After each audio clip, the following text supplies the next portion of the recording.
And in your opinion, obviously, carb periodization is becoming more and more popular in endurance sport, even amongst the general population. Based on what you just said, they struggle inherently to sort of change things depending on the demands. Now, if someone's trying to lose 20 or 30 pounds and improve their blood sugars and their blood pressure, in terms of, your philosophy, do you think a lot of periodization is required for them? Do you think it's a, I think that's super important because what it's doing, I mean, generally speaking, if you want to think like how much, someone's like, how much should I eat? Your protein intake doesn't change too much. Let's just say someone is doing some six hours a week of endurance training, like just basically exercise roughly an hour a day. If they're changing their training, if some days are harder and longer, some people might go on a 2 or 3 hour bike ride on the weekend, and some days are less.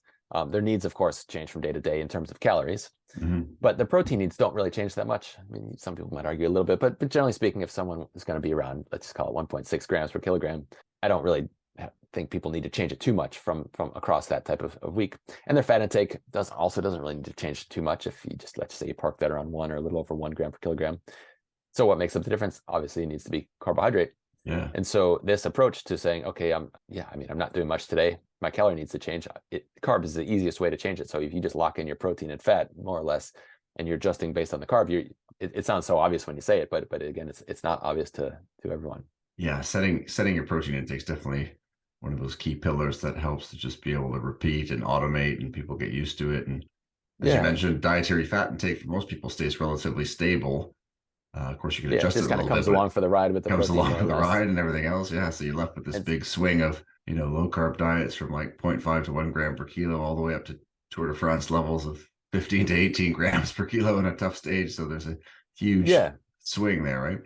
exactly. And so for someone that's kind of might do some more training on a weekend, if we're just talking about kind of general population, or actually even if we're talking about like my kayakers or some higher level athletes, like some days they might be training twice a day on a lot of days, and some days there might be an off day on a Sunday, or easy sessions or 2 or 3 hard sessions in a day. Like that range is really going to vary of what they need in a day. And Hmm. so, like we said, if protein and fat are mostly fixed and we want to match our intake with our expenditure even closely, then obviously then there's the difference in carbohydrate intake. Now, some people might say, in relation to my study I mentioned, well, maybe they were just eating, they were kind of making up for it the next day. I did look at that, and I didn't really find any relationship between food intake the day before or the day after a given training load and the carb intake and that training load. So I don't think that's happening very much. And also, even if it is, so let's say over the course of the week, someone is sorting it out to become, eat at the right amount. You have a hard day and an easy day, and you undereat on the hard day and overeat on the easy day. Is that okay? I guess so. But that's kind of the same in my mind as if someone, let's say you need 2,500 calories to be in balance, and you train in the morning and you eat nothing all day and eat 2,500 calories at dinner. Well, at the end of the day, you're coming out even, but that's not ideal. So Yeah. that within day balance, I think that's a really cool area of research that I haven't been involved in, but I think it's super important. How you match your intake through the day matters. So if you do Hmm. a ton of training in the morning and you don't want to leave this huge deficit, like we've talked about, you don't want to dig yourself a big hole all day to only dig out of it at dinner time. It's very clear that that's not a good pattern. So that's just scrolling back, a couple steps to say, here's a bigger day of training. Why would you make up for it on the next day? I mean, it's probably better than not making up for it, but like it's not Yeah. ideal. Yeah. So my feeling is at least you have within day balance and you have, I guess, day-to-day balance, that it's better to line that up a little bit better. 100%. And Jeff, if we kind of zoom back up to 30,000 feet and just look at your work again with athletes across different disciplines in the last few years, what are some of the common roadblocks or challenges that you might face when dealing with, elite level athletes and Yeah. their performance nutrition? And I find this at all levels. There's still a bit, fear around carbs.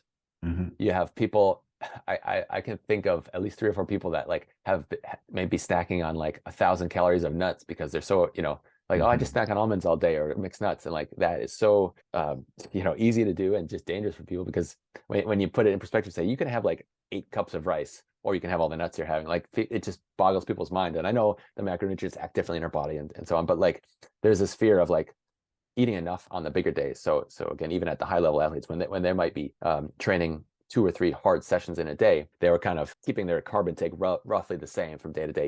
Even these higher level athletes, they have easy days and hard days, and they're kind of basically eating the same amount of carbs. So Hmm. understanding what is your lower days, what do you need on those easier days, what do you need on the higher days. Also, obviously, keep in mind on the easy days, you're prepping for the next day's hard sessions, but those hard sessions, people are just often afraid to kind of give themselves what they actually need. And that's kind of the next area of research I'm going to continue on, is kind of figuring out what are people actually needing, what are people actually burning in terms of carbs during exercise. And that's kind of been, I think, not looked at appropriately yet. So yeah, so to answer your question, I think the big roadblock or speed bump anyway is not really allowing themselves what they need on the big days. And maybe then because of that, then they're starving or overeating on the easy days. And for yourself, in terms of strategies to help them achieve more fueling on those days, do you start to work from the exercise bout itself outwards, or Yeah. is there certain strategies Yeah. that you might share with listeners? Yeah. For me, I'll give a meal by meal. If you imagine a grid, I guess, with each day of the week as a column, Monday, Tuesday, Wednesday, Thursday, Friday, put in the Mhm. exercise sessions, and you kind of have along the rows would be the time of day. So you have pre-training, training, post-training, breakfast two, lunch, snack, so on. Just kind of go Yep. down the day and kind of fill in the workouts, and then kind of fill in low, medium, high carb meals and snacks, and kind of understand color wise. So usually it works out to there's two key areas of the week, might be from like Tuesday mid morning to Wednesday mid morning, where there's really need to push the throttle down with the carbs, and then maybe it's like from Friday morning to Saturday or whatever. Like there's kind of points where it ends up being, here's the big part of the week, and then here's the lower parts of the week.